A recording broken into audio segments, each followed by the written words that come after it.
My name is Pak Lun, and I am in the Master of Interior Design program at the Creative School.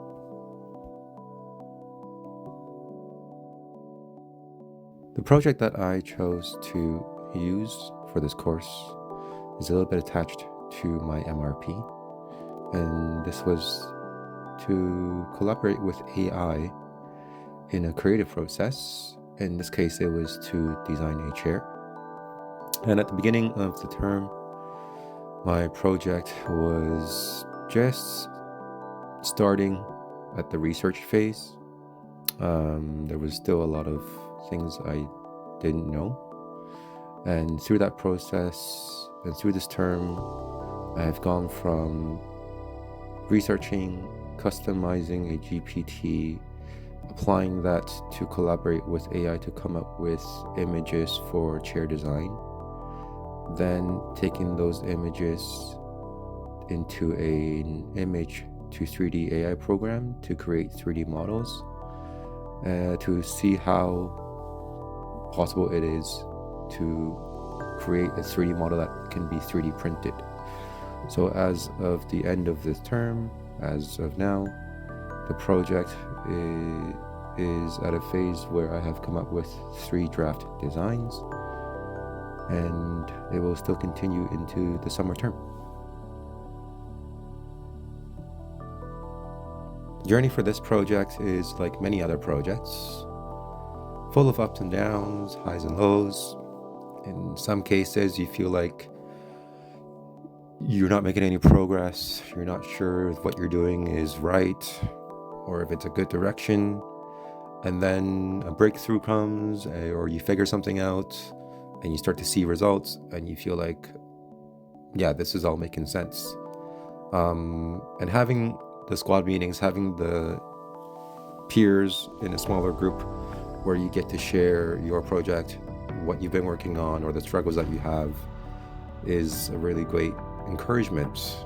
And also hearing their progress or lack of, or their struggles too. Just having that community to share those feelings about your project was really valuable.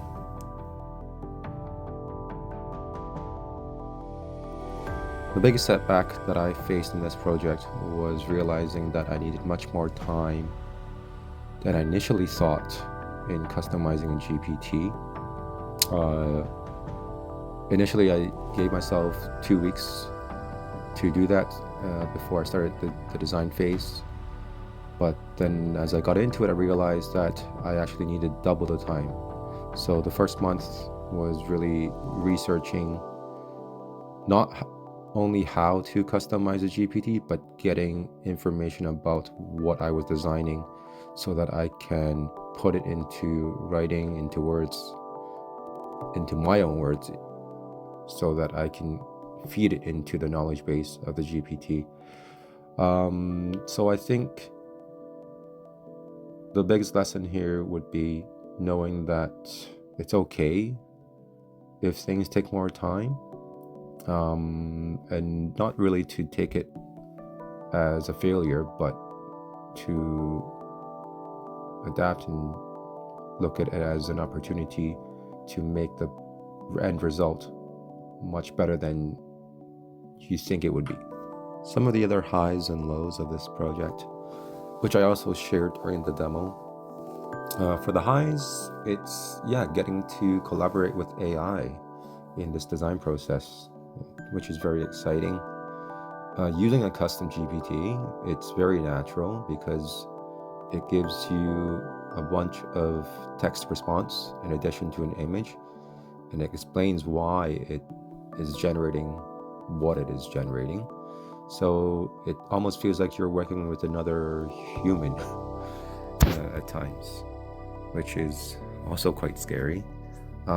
It's a very quick process as well, in that in a few seconds it will give you a response, it will give you an image, and these images, these ideas are sometimes very surprising because it may not make total sense in a physical world, but these ideas can sometimes spark other ideas in myself as a human designer. For some of the other lows, it's working with AI, even though the speed in the response is very quick, it's a very repetitive task because it's not always going to give you an answer that is what you want or an answer that makes sense. So you have to be very patient and strategic in how you prompt it. Sometimes just changing one word in your prompt to see if it will do what you want it to do. But yeah, it's fast in how it responds, but slow in that, yes, it takes a lot of time to go through that design or ideation process.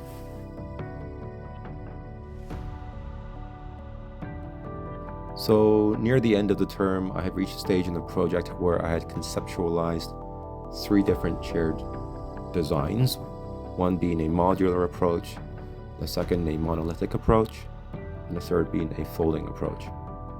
And when I shared these with the audiences, in general, what I learned was that people who are designers or in the design industry tend to like smart ideas more. So they, in general, preferred the modular design because it's an idea that they haven't seen before, which was interesting to them. And people who were not designers, so the general public, they tended to prefer a more monolithic design because they were more about the aesthetics actually than the actual idea. They preferred something that they didn't have to put together, that came as one piece. And the folding approach, not many people prefer that, which I guess is expected. What I also learned from this group in the general public was that they viewed the modular approach to a chair as something cheap, inexpensive, or low quality. They associate it with flat-packed furniture. So yeah, it's very different views depending on whether you are a designer or not a designer.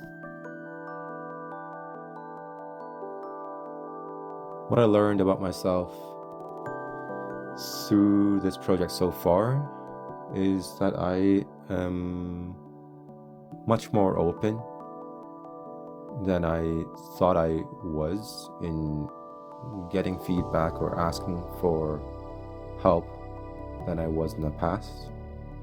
I am very much a self-learner. I am very resourceful. So when I face challenges, when there's something that I don't know how to do, I tend to want to figure things out by myself.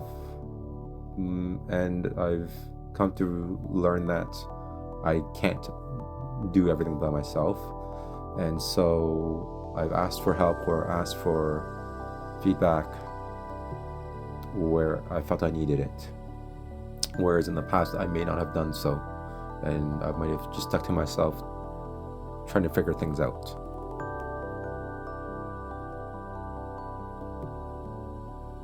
Overall, I'm much more aware of what's going on in AI. I'm much more familiar with the terminology and how it works.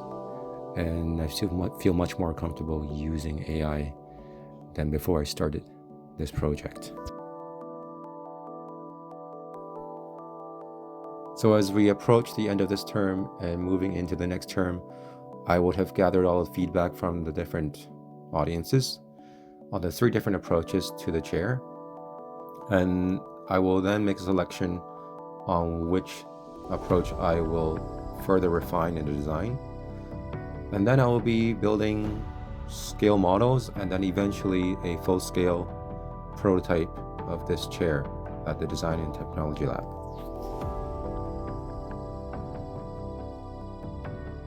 So something I would tell myself, knowing what I know now, is that it's okay if you get lost, if you feel like you're not making any progress as long as you're researching, doing something, you're actually making progress. So it's okay to feel like you're not going anywhere. That's just part of the process. My biggest takeaway from this course is realizing that even though my project is not a commercial project, there is still eventually an audience for what I'm doing. People will be looking at my work at some point. So always to consider an audience, and having an environment where you were surrounded by people that are also very passionate about their projects, who may be going through similar struggles or sharing the same joys as you, even though they're working on something totally different. I think that environment was a really valuable thing to have, because when you're working on something by yourself, you don't often get to share that with others. So I think this course really provided a good environment and a platform to do so.